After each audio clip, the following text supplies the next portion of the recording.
اچھا ڈاکٹر صاحب، کچھ روزے کی شریعت یا اس کے احکامات سے متعلق کچھ سوالات ہیں. مثال کے طور پر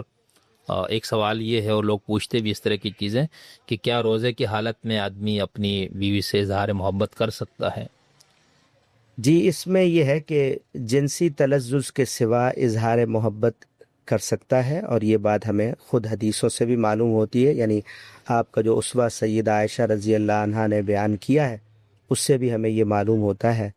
کہ اظہار محبت کیا جا سکتا ہے. یعنی آپ صلی اللہ علیہ وسلم سیدہ عائشہ کو بوسہ لیتے تھے یا اپنے آپ سے قریب لگا لیتے تھے. اس طرح کی چیزیں ہمیں روایتوں سے ملتی ہیں. تو چونکہ یہ چیز روزے کی شریعت کے منافی نہیں ہے، تو اس میں کوئی حرج کی بات نہیں. ٹھیک. اچھا ڈاکٹر صاحب، جنابت کی حالت میں روزہ رکھنے پر بھی ہمارے یہاں بہت الجھن پائی جاتی ہے، سوالات پوچھے جاتے ہیں، تو اس پہ بھی ذرا روشنی ڈالیں. جی، اصل میں روزے کی جو عبادت ہے اور اس کی جو شریعت ہے، اس کے تو یہ منافی نہیں ہے کہ آدمی نے روزہ شروع کیا اور اس وقت وہ حالت جنابت میں ہے. تو یہ چیز روزے کی عبادت سے کسی بھی لحاظ سے شرعاً منافی نہیں ہے. آدمی روزہ رکھ سکتا ہے، روزے کا آغاز کر سکتا ہے. اور حدیثوں سے بھی ہمیں یہ بات معلوم ہوتی ہے کہ بعض اوقات رسالت مآب صلی اللہ علیہ وسلم بھی روزہ شروع کرتے اور فجر کا وقت ہو جانے کے بعد غسل کیا کرتے تھے. یعنی ایسی کوئی شرط نہیں ہے کہ آدمی حدث اکبر سے بھی پوری طرح پاک ہو روزہ شروع کرنے سے پہلے، اس لیے یہ جائز ہے. ٹھیک. اچھا ڈاکٹر صاحب، اگر روزے میں اگر آدمی بھول کر کچھ کھا پی لے تو اس سے روزے پر کوئی فرق پڑتا ہے؟ جی، روزے کے لیے مفسد وہ چیز ہوگی کہ جو ہم عمدن قصدن جانتے بوجھتے کریں. یعنی کھانے پینے یا زن و شو کے تعلق میں جو بھی ہم پورے ہوش و حواس کے ساتھ قصدن کریں گے تو یہ چیز روزے کے منافی ہوگی. اس صورت میں روزہ فاسد ہوگا. لیکن بھول کر کچھ کھا لیا یا کچھ پی لیا تو اس سے روزہ جو ہے نہیں ٹوٹتا، بلکہ رسالت مآب صلی اللہ علیہ وسلم کی ایک حدیث میں یہ بات آئی ہے. اس طرح کی کوئی صورتحال کے حوالے سے پوچھا گیا تو فرمایا کہ یہ تو اللہ نے اس کو کھلا پلا لیا ہے بندے کو. صحیح.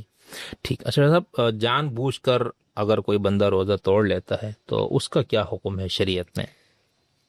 جانتے بوجھتے روزہ توڑ لینا ایک بڑا گناہ ہے. یعنی ایک بندہ مومن نے روزہ رکھا اور اطاعت کا علامتی اظہار وہ روزے میں کر رہا تھا، اور اس نے اب جانتے بوجھتے اس روزے کو گویا کہ توڑ لیا ہے، تو یہ واقعتاً ایک بڑا گناہ ہے، اور اس پر توبہ تائب ہونا چاہیے، اللہ سے معافی مانگنی چاہیے.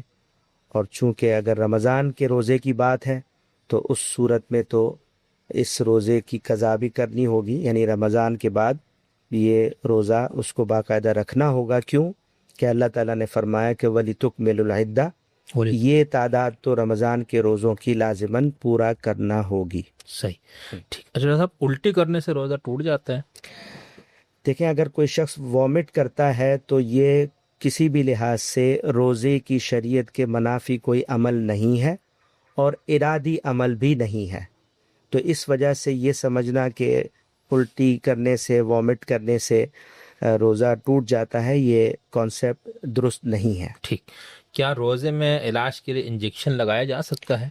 جی، علاج کے لیے انجیکشن لگوانا، اس میں کوئی بھی حرج کی بات نہیں ہے. اس میں کوئی ایسی چیز نہیں ہے جو روزے کے منافی ہو. ڈاکٹر صاحب، کیا بھوک مٹانے اور غذائیت حاصل کرنے کے لیے کوئی انجیکشن یا ڈرپ وغیرہ روزے کی حالت میں لگوائی جا سکتی ہے؟ اس طرح کے عمل کی تو اجازت نہیں ہوگی، کیونکہ جس طرح ہم شریعت کو دیکھ رہے ہیں روزے کی، اب تک جو کچھ ہم نے گفتگو کی ہے اس سے یہ بات واضح ہے کہ روزے کے یہ منافی عمل ہے کہ آدمی کھانے پینے کا عمل کرے، اپنی بھوک مٹائے. تو اب کھانے پینے کا عمل ایک شخص جو ہے وہ منہ سے نہیں کر رہا، اور اس نے اس طرح کی کوئی ڈرپ لگوا لی، کوئی انجیکشن لے لیا جس سے بھوک ختم ہو جائے، تو اصل میں تو وہی کام کیا. تو اس لیے یہ روزے کی شریعت کے منافی ہے. علاج معالجے کے لیے، کسی بیماری کے لیے کوئی انجیکشن یا کوئی ڈرپ اس کو لگ رہی ہے، اس میں کسی بھی لحاظ سے چونکہ کھانے پینے کا عمل ہے نہیں، صحیح، اس لیے اس سے روزہ بالکل بھی، روزے کو کوئی فرق نہیں پڑتا. لیکن کوئی شخص جو ہے روزے کی وجہ سے جو بھوک پیاس پیدا ہوئی ہے اس کو ختم کرنے کے لیے کوئی انجیکشن یا کوئی ڈرپ لگوا لیتا ہے، تو یہ روزے کے منافی ہے، یہ روزے کے لیے مفسد ہوگا۔ ٹھیک، تھینک یو سر۔ اچھا ڈاکٹر صاحب، اسی سے پھر آپ یہ بھی بتائیں نا کہ آنکھ یا ناک کی کوئی دوائی یا اسپرے وغیرہ جو ہم استعمال کرتے ہیں، اس سے کیا روزہ ٹوٹ جاتا ہے؟ جی، آنکھ یا ناک کی دوائی اگر استعمال کی جاتی ہے، یا ناک میں کوئی اسپرے جو نیزل اسپرے ہوتا ہے، اگر وہ اسپرے آدمی کرتا ہے، تو یہ چونکہ کھانے پینے کا کوئی عمل نہیں ہے، اس میں روزے کے منافی کوئی چیز نہیں ہے، تو اس لیے اس میں کوئی حرج کی بات نہیں ہے۔ اس سے روزے کو کوئی فرق نہیں پڑتا کہ آپ ناک میں کوئی اسپرے کر رہے ہیں یا آنکھ کے علاج کے لیے آپ نے کوئی ڈراپس استعمال کیے ہیں، یہ روزے کے لیے بالکل بھی مفسد نہیں ہے۔ اچھا، تو کیا انہیلر سے پھر بھی روزہ نہیں ٹوٹے گا آپ کے خیال میں؟ پھر انہیلر کا معاملہ ذرا ہو سکتا ہے مختلف ہو، وہ یہ کہ انہیلر میں آدمی منہ سے اصل میں انہیل کر رہا ہوتا ہے، صحیح، اور اس میں اس کو ذرا سا غور سے سمجھنا ہوگا، جی اس جی، بات کو ذرا تفصیل سے دیکھنا ہوگا کہ انہیلر کا جب ہم استعمال کرتے ہیں، یہ پہلو تو بالکل واضح ہے کہ اس میں کوئی نہ کوئی عذر، کوئی نہ کوئی بیماری کی وجہ سے انہیل کر رہا ہوتا ہے۔ انہیلر آدمی منہ میں استعمال کرتا ہے، کھانے پینے کا اصلاً عمل یہ نہیں ہے، صحیح، لیکن جب منہ سے انہیل کر رہا ہے تو اب یہ جو طب کے شعبے کے جو ماہرین ہیں وہ بتا سکتے ہیں کہ جو انہیلر کے ذریعے سے اسموک لی، جو دھواں اندر لیا، اگر تو اس کی وجہ سے اور اس کے ذریعے سے اس اسموک کے ساتھ دوا بھی باقاعدہ معدے میں جا رہی ہے، اندر تک اس کی رسائی ہے، اس کے پارٹیکلز وہاں بھی پہنچ رہے ہیں، اس کے ذرات وہاں پہنچ رہے ہیں، تو اس صورت میں تو یہی کہا جائے گا کہ یہ روزے کے منافی ہے۔ ٹھیک، اور اگر وہ کہتے ہیں کہ نہیں، یہ صرف اسموک ہے، اس میں دوا کے کوئی پارٹیکلز معدے میں نہیں جاتے،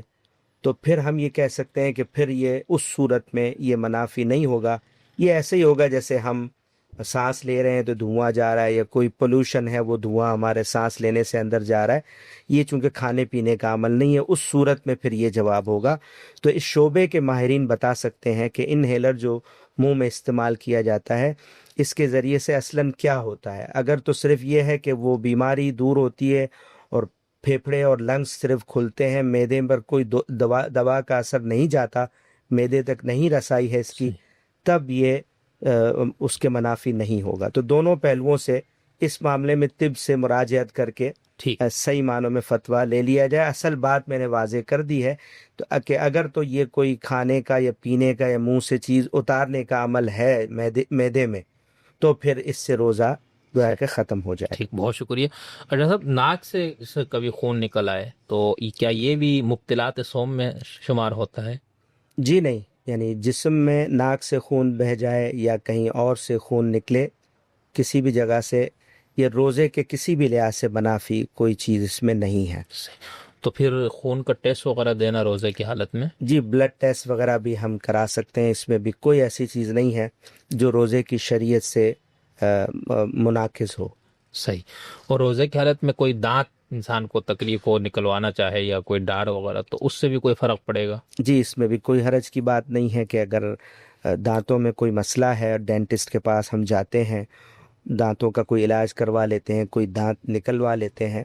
یا اس میں کوئی فلنگ کروا لیتے ہیں، یہ ساری جتنی بھی چیزیں ہیں طبی دانتوں سے متعلق، اس میں بھی کوئی چیز جو ہے جب تک کھانے پینے کا کوئی عمل نہیں ہوگا تو روزے میں کوئی ان چیزوں کی ممانعت قطعاً نہیں ہے، یہ ساری چیزیں مباح امور میں آتی ہیں۔ صحیح۔ تو روزے کی حالت میں جو کوئی باورچی ہو یا کوئی گھر میں کھانا پکانے والے خاتون، تو کیا وہ زبان سے نمک وغیرہ چیک کر سکتا ہے، کوک وغیرہ، یا ہم جو بھی؟ ہاں، اس طرح کی صورت اگر ہے تو اس میں یہ بات سمجھنی چاہیے کہ بلا ضرورت تو ایسا کرنا نہیں چاہیے، لیکن جو صورتحال آپ نے پوچھی ہے، یعنی کسی شخص کی جاب ہے، وہ شیف ہے، وہ کک ہے، اس کی ذمہ داری ہے کھانا پکانا لوگوں کے لیے، یا ریسٹورنٹ میں یا گھر میں، ٹھیک ہے، گھر میں بھی جو امور خانہ داری ہے وہ عورتوں کی ذمہ داری ہوتی ہیں، تو اس طرح کی جس کی ذمہ داری ہے وہ کھانا تیار کرنے کے بعد اگر ذائقہ اس کا چیک کرنے کے لیے، نمک چیک کرنے کے لیے زبان پر اس کو چیک کیا جاتا ہے، تو اس میں کوئی حرج کی بات نہیں ہے جب تک کہ کھانے پینے کا کوئی عمل نہیں ہوتا، ٹھیک ہے، چونکہ یہ کھانے پینے کا عمل نہیں ہے، نمک یا ذائقہ چکھنے یا زبان چیک کرنے کا معاملہ ہے، تو یہ چیز روزے کے منافی اصلاً نہیں ہے، اس سے روزہ ختم نہیں ہو سکتا، اور بغیر ضرورت کے یہ بھی نہیں کرنا چاہیے۔ صحیح۔ تو اشرف صاحب، روزے کی حالت میں ٹوتھ پیسٹ کا استعمال یا ماؤتھ واش وغیرہ کی چیزوں کو استعمال کرنا؟ جی، اس میں بھی کوئی حرج کی بات نہیں ہے۔ جیسے قدیم زمانے میں منہ اور دانتوں کی صفائی کے لیے مسواک کا استعمال ہوتا تھا، آج بھی لوگ کرتے ہیں، اس میں بھی ایک حد تک ذائقہ ہوتا ہے اس لکڑی کا، اس درخت کا، اور اسی طرح دوسری بھی بہت سے پاؤڈر معجون وغیرہ ہوتے تھے جس سے دانتوں کی صفائی کا لوگ پہلے بھی اہتمام کرتے تھے، اور یہ تو ہمیشہ کی سنت ہے، آدمی روزے میں ہو، حالت احرام میں ہو، اور منہ اور دانتوں کی صفائی تو یہ سنت ہے، تطہیر بدن میں اس کو باقاعدہ حکم کے طور پر رکھا گیا ہے، اس سنت پر تو ویسے ہی عمل ہوگا۔ اس کی وجہ سے اگر کوئی ذائقہ زبان پر یا منہ میں آتا ہے، یہ بالکل بھی روزے کے منافی نہیں ہے، چاہے ٹوتھ پیسٹ کی صورت میں ہو، چاہے کسی معجون کی صورت میں ہو، پاؤڈر کی صورت میں ہو، چاہے یہ مسواک کی لکڑی کی وجہ سے ذائقہ منہ میں آ رہا ہو، اس کا روزے کے لحاظ سے اور روزے کی شریعت کے لحاظ سے کسی قسم کا کوئی بھی ٹکراؤ نہیں ہے۔ ٹھیک۔ اچھا سر، ایک اور چیز، جو لوگ سگریٹ نوشی کرتے ہیں، تو کیا سگریٹ پینے سے روزہ ٹوٹ جاتا ہے یا نہیں؟ جی، اس میں یوں ہے کہ جو شخص سگریٹ پیتا ہے، تو ایک بات تو یہ سمجھ لیں کہ اس میں کوئی اس طرح کا عذر نہیں ہے۔ ایک تو یہ نا کہ یعنی کوئی شخص انہیل کرتا ہے، جی، منہ سے انہیلر کا بھی سوال آیا ہے، تو وہ کسی بیماری کی وجہ سے، ایسما کی وجہ سے وہ انہیل کر رہا ہے۔ صحیح۔ جو شخص اسموکنگ کرتا ہے، وہ اس کی طلب ایسے ہی ہے جیسے ایک شخص ہے، بھوکا ہے، پیاسا ہے، اس کو بھوک اور پیاس سے جب تسکین چاہیے تو وہ خوراک لیتا ہے یا کوئی مشروب پیتا ہے۔ ٹھیک۔ بالکل جو اس چیز کا عادی ہے، اس کے لیے بھی اس کو تسکین چاہیے، کہ وہ تسکین اسی وقت ہوگی جب وہ اسموکنگ کرے گا۔ ٹھیک ہے، جب اسموک کرتا ہے تو چونکہ اس میں ٹوبیکو ہے، تمباکو ہے، اس کو وہ گویا کہ اسی کا اسموک لے کر جا رہا ہوتا ہے، اسی کو جلا کر وہ معدے تک پہنچاتا ہے، تو یہ چونکہ اس طرح کا ایک عمل ہے جس میں اس کی تسکین کا باعث بھی ہے، کوئی بیماری عذر بھی نہیں ہے، باہر سے ایک چیز ہے جس کو باقاعدہ وہ کشید کر کے معدے تک پہنچا رہا ہے، اس کے اثرات معدے تک جا رہے ہیں، اور اب تک میں نے جو اطباء سے معلوم کیا ہے وہ یہ بتاتے ہیں کہ ہاں، اس کے پارٹیکلز بھی اسی دھوئیں کے ذریعے سے ٹوبیکو کے سارے اثرات معدے تک جاتے ہیں، تو منہ کے ذریعے سے چونکہ یہ عمل ہے اسموکنگ کا اور یہ اس کی تفصیل ہے، تو اس وجہ سے یہ تو روزے کے منافی ہے اور اس سے روزہ واقعتاً ختم ہو جاتا ہے۔ اچھا صاحب، لیکن چلے اس کا مطلب ہے کہ آپ نے سگریٹ پینے والوں کو تو چھوٹ نہیں دی، تو ایک اور چیز ہمارے یہاں لوگ استعمال کرتے ہیں، نسوار کا استعمال، تو اس کا کیا حکم ہے؟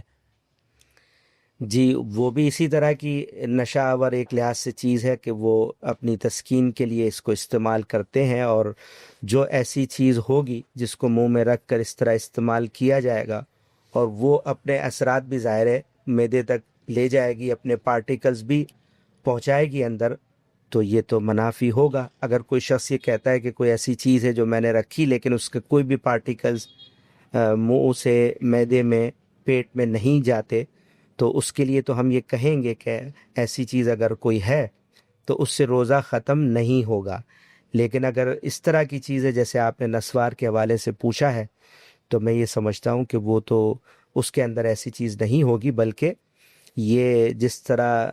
اس طرح کے نشے میں تسکین کا باعث بنتی ہے، اس کے پارٹیکلز بھی منہ میں رہنے کے ساتھ ساتھ وہ اتریں گے بھی اور وہ روزے کو توڑنے کا باعث بھی بنیں گے۔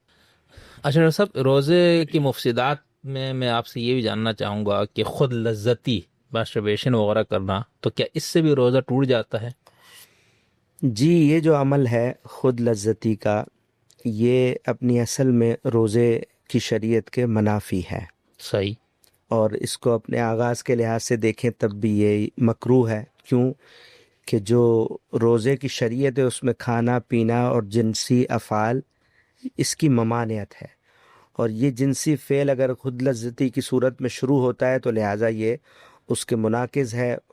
اس سے متضاد ہے روزے کی شریعت سے، تو یہ بالکل مکروہ ہے۔ اچھا۔ اس کے بعد اگر کوئی شخص یعنی انزال تک، ایجیکولیشن تک پہنچ جائے تو اس صورت میں پھر روزہ بھی گویا کہ فاسد ہو جاتا ہے، اور اس کی وجہ وہ یہ ہے کہ جو ہم آغاز سے ابھی پڑھ رہے ہیں، سمجھ رہے ہیں کہ روزے کے لیے یہ جنسی افعال جتنے بھی ہیں جس کی انتہا ظاہر یہ ہے کیا ایجیکولیشن ہو جائے یا پھر یہ کہ زن و شو کا تعلق قائم ہو جائے، تو یہ ساری چیزیں جو ہے مفسدات صوم میں آتی ہیں۔ آپ یہ دیکھیں بلکہ ایک حدیث ہے اس میں نبی صلی اللہ علیہ وسلم نے روزے کی فضیلت پر جب گفتگو فرمائی اور ساتھ اللہ تعالیٰ کی طرف نسبت کر کے جو یہ بات فرمائی کہ الصوم لی وانا اجزی بہ، کہ یہ صوم بندہ میرے لیے رکھتا ہے، یعنی اس میں تو گویا کہ ریاکاری بھی نہیں ہو سکتی، ایسی عبادت ہے وہ خاص میرے لیے ہی رکھتا ہے، میرے حکم پر گویا کہ اطاعت کا علامتی اظہار کر رہا ہوتا ہے، تو اس کی جزا بھی میں خود ہی دوں گا، یعنی غیر معمولی جزا ہے۔ اس میں پھر نبی صلی اللہ علیہ وسلم نے یہ بات بھی فرمائی ہے کہ بندہ اس میں اپنا کھانا، اپنا پینا، اپنی شہوت کو اللہ تعالیٰ کہہ رہے ہیں من اجلی، میرے لیے چھوڑتا ہے، یترکو طعامہ و شرابہ و شہوتہ من اجلی، یعنی میرے لیے اللہ تعالیٰ فرما رہے ہیں کہ چونکہ چھوڑتا ہے اس لیے اس کی جزا بھی غیر معمولی ہے جو میں خود دوں گا۔ تو اس سے بھی یہ پتہ چلتا ہے کہ یہ مفسدات صوم میں ہے کہ آدمی اس چیز پر قابو نہ رکھے۔ ٹھیک۔ اچھا صاحب، ابھی جیسے خود لذتی کا تو آپ نے واضح کر دیا، اس سے پہلے ہم نے زن و شو کے تعلق پر بھی آپ نے تفصیل سے بتایا تھا، لیکن اس کے اندر ایک اور چیز ہے، جیسے ایک واقعہ ہے حضور کے دور میں، ایک صحابی نے آ کے حضور سے پوچھا، کہا کہ بھئی میں نے جنسی عمل کیا ہے اپنی بیوی کے ساتھ، تو اس پہ حضور نے غالباً ان کو وہ فدیہ یا وہ سزا دی جو اظہار کی سزا ہے، یعنی اظہار کی، اظہار نہیں، اپنی بیوی کو کوئی بندہ ماں کہہ دے تو اس میں 60 مسکینوں کو کھانا کھلانا ہے غالباً، یا 60 لوگوں کو کپڑے پہنانا ہے، اور کوئی غلام آزاد کرنا، وہ جو سورہ مجادلہ میں۔ تو یہ میرے خیال سے بات رہ گئی تھی، تو ایک تو یہ بتائیں نا کہ اس صورت میں یہ فدیہ اس طرح ہے یا صرف توبہ اور استغفار ہے، اور اس واقعے کو آپ لوگ کیسے لیتے ہیں؟ یہ واقعہ ہمیں حدیث کی کتابوں میں ملتا ہے، یعنی اس میں یوں ہے کہ ایک شخص آیا اور اس نے یہ کہا کہ روزے کی حالت میں نے زن و شو کا تعلق قائم کر لیا، ٹھیک ہے، یعنی بیوی سے ملاقات کر لی۔ تو اس پر نبی صلی اللہ علیہ وسلم نے وہ روایت یہ بتاتی ہے کہ اس شخص کو کفارہ بتایا کہ روزے میں یہ گناہ تم سے ہوا ہے، روزہ تم نے اس طرح توڑا ہے اور روزے کی جو شریعت ہے اس کے منافی یہ عمل کیا ہے، تو تمہیں اب کفارہ ادا کرنا چاہیے۔ تو اس شخص کو نبی صلی اللہ علیہ وسلم نے وہی کفارہ بتایا کہ جو زہار کا کفارہ ہے، سورہ مجادلہ میں جو آیا ہے۔ جی، تو اس میں یہ بات ہے کہ آدمی یا تو ایک غلام آزاد کرے، اور اگر یہ نہیں کر سکتا تو 2 مہینے مسلسل روزے رکھے، ٹھیک، اور یہ بھی ممکن نہیں ہے تو 60 مسکینوں کو کھانا کھلائے۔ یہ بات ہے جو اس روایت میں آئی ہے، لیکن ساتھ ہی یہ تفصیل بھی ہمیں ملتی ہے اسی روایت میں کہ اس شخص نے ان میں سے ہر عمل کے حوالے سے بتایا کہ یہ میرے لیے ممکن ہی نہیں ہے، میرے بس میں نہیں ہے یہ۔ تو جیسے اس نے معذوری ظاہر کی تو پھر نبی صلی اللہ علیہ وسلم نے کوئی اصرار بھی نہیں فرمایا۔ تو اس سے یہ ہمیں یہ بات معلوم ہوتی ہے کہ واقعہ تو روایت ہوا ہے، لیکن اس میں اس حد تک کوئی سختی بھی نہیں ہے، وہ واقعہ خود ہی ہمیں اس روایت سے پتہ چل جاتا ہے۔ بلکہ اس واقعے میں ڈاکٹر صاحب مجھے تو وہ بڑا خوبصورت منظر لگتا ہے نا کہ وہ کوئی صدقے کا ٹوکرا آیا کھجوروں کا، تو پیغمبر نے کہا بھئی اس کو لے جا کے صدقہ کرو، یہ تمہارا کفارہ ہو جائے گا۔ تو اس بندے نے کہا کہ ان 2 پہاڑوں کے بیچ میں میرے سے زیادہ کوئی مسکین نہیں ہے، جی تو آپ نے کہا بھئی خود بھی کھاؤ اور اپنے بچوں کو کھلاؤ، یعنی یہ ایک انداز دیکھے بڑا اس سے یہ بھی پتہ چلتا ہے کہ اصل میں نبی صلی اللہ علیہ وسلم نے یہ بات فرمائی تو تھی، لیکن اس پر پھر کوئی اصرار نہیں کیا، یعنی اس کو باقاعدہ شریعت نہیں بنایا گیا۔ جی، باقاعدہ شریعت کے لحاظ سے اگر آپ پوچھیں گے تو قرآن میں، سنت میں روزہ توڑ دینے کے بعد شریعت نے ایسا خود کوئی قانون نہیں دیا کہ اس کا کفارہ بھی کرنا ہے، بلکہ یہی ہے کہ وَلِتُكْمِلُوا الْعِدَّةَ، صحیح، ٹھیک، بس جو روزے چھوٹے ہیں کسی بھی وجہ سے آپ نے اس کی عدد کو پورا کرنا ہے۔ وہ روزے رمضان کے ہیں تو اس کو پورا کرنا ہوگا، یہ بات تو شریعت میں ہے، قرآن میں ہے، لیکن خود شریعت میں یعنی قرآن اور سنہ میں ایسا کوئی حکم نہیں ہے کہ رمضان کا روزہ اگر جانتے بوجھتے توڑ لیا ہے آدمی نے تو اب وہ کوئی کفارہ بھی ادا کرے گا، جیسے کہ شریعت میں دوسرے کفارے خود قرآن میں آئے ہیں، روزے کے حوالے سے ایسا کوئی کفارہ نہیں ہے۔ صحیح، ٹھیک، بہت شکریہ اشرف صاحب۔ میں یہاں پہ ضمنی ایک سوال پوچھنا چاہوں گا، کیونکہ اس واقعے کے اندر بھی آیا کہ آپ نے اس کو وہ کفارہ بتایا، اسی طرح ہم قرآن مجید میں دیکھتے ہیں کہ جو جرائم کی سزاؤں میں ایک بار بار یہ آیا کہ روزہ رکھو، قتل میں بھی غالباً ہے، قتل عمد میں، خطا میں، اور یہاں پر بھی جیسے زہار میں اور قسم کے اس میں بھی غالباً. تو ایک طرف تو ہمیں یوں لگتا ہے کہ یہ بطور سزا ہے، یہ بھوکا پیاسا رکھنا. دوسری طرف ہم نے جیسے شروع اور آیت ہم نے پڑھی لعلکم تتقون، رمضان کی جو روزے ہے وہ تقوی کے حصول کے لیے. تو ایک تو یہ بتایا نا کہ ایک سزا ہے اور ایک تقوی کا حصول، یہ کس طرح. اور دوسرا اسی میں بس تھوڑی سی وضاحت کیجیے گا کہ میں نے اگر کسی کا جرم کیا اور میں روزہ رکھتا ہوں تو اس سے اس بندے کے اس ساتھ ہونے والی زیادتی کا تو ازالہ نہیں ہوگا نا. یہ ایک ضمنی سا سوال میرے ذہن میں آ رہا جی یہ بھی بہت اچھا سوال ہے. اس پہلو کو بھی سمجھنا چاہیے کہ روزے کا جب مقصد اللہ تعالیٰ نے بتایا ہے وہ تقوی ہے، اور تقوی ہم اس پر بات کر چکے ہیں، یہ پرہیزگاری کی زندگی ہے کہ بندہ اپنے شب و روز میں اس طرح زندگی بسر کرے کہ وہ اللہ کی حدود کے اندر اندر رہ کر زندگی بسر کر رہا ہے، اور اس کو ہمیشہ یہ خوف لاحق ہے کہ میں نے اللہ کی حدود کو اگر پھلانگا تو پھر اللہ کے سوا کوئی مجھے اس کی گرفت سے نہیں بچا سکتا. اس طرح کوئی شخص جب زندگی گزارتا ہے، اس کو کہا جاتا ہے کہ یہ تقوی پر ہے اور تقوی کی زندگی پر ہے اور یہ حدود آشنائی پر ہے. تو جب یہ مقصد ہے روزے کا وہ اس طرح حاصل ہوتا ہے کہ ہم اللہ کی اطاعت کو قبول کر لیتے ہیں، اور جو پابندیاں یعنی فطری چیزوں پر بھی پابندیاں لگا لی ہیں، جبلی چیزوں پر بھی اللہ تعالیٰ نے پابندیاں لگائی ہیں، تو ہم یہ کہتے ہیں کہ اللہ کے حکم سے بڑھ کر ہمارے لیے کوئی چیز نہیں ہے. وہ ہمارا پروردگار ہے، وہ ہمارا رب ہے. وہ اگر ان چیزوں پر بھی پابندی عائد کرتا ہے تو ہمارے لیے تو یہی زیب دیتا ہے کہ ہم اس کے حکم کی اطاعت کریں. تو جب اطاعت کا علامتی اظہار ہے، اس سے روزے میں رکھنے، روزے کی اس عبادت کے ذریعے سے تقوی کی یہ تربیت ہوتی ہے کہ حدود آشنائی کی تربیت آدمی حاصل کرتا ہے. تو جب کہیں جرائم ہوں، غلطیاں ہوں اور ان کا کفارہ بھی شریعت ہمیں بتائے، تو اس میں یہ پہلو ہے کہ ایک شخص ہے، اس سے غلطی ہوئی ہے، تو اب اس کو روزے کا فائن دینا، کفارہ دینا، اس پہلو سے ریلیونٹ بنتا ہے کہ اس کے ذریعے سے وہ حدود آشنائی کی تربیت حاصل کرے. یعنی اللہ کی حدود پھلانگنے یا کوئی غلطی کرنے، لوگوں کے حق تلفی کرنے یا کوئی ناجائز عمل کر لیا یا زیادتی کر لی، تو اب اگر فدیہ ہے، کفارہ ہے روزے کی صورت میں، چونکہ اس نے اللہ کی حدود پر پوری طرح قائم نہیں رہا، متنبع نہیں رہا، تو روزے کی عبادت بطور کفارہ اسی لیے دی گئی کہ اس کے ذریعے سے اب پھر وہ اپنی تربیت کرے کہ اپنے اوپر یہ پابندیاں رکھ کر جو کہ روزے کی ہیں، اور وہ اللہ کی اطاعت کا علامتی اظہار کرے اور یہ تربیت حاصل کرے کہ آئندہ میں پوری کوشش کروں گا کہ اللہ کے جو حکم ہے مجھ سے متعلق، بندوں سے متعلق، میں اس کو پورا کروں گا، اللہ کے حکم پر رہوں گا، اس کی اطاعت پر رہوں گا، اور آئندہ کوئی زیادتی اور حق تلفی کا کام نہیں کروں گا. اس کے لیے وہ اس عبادت کی پابندیاں قبول کر لیتا ہے تاکہ وہ اس کی پھر سے تربیت حاصل کرے. اس وجہ سے آپ دیکھیں یہ جو مقصد ہے اور پھر اس عبادت کے ذریعے سے کفارہ دینا ہے،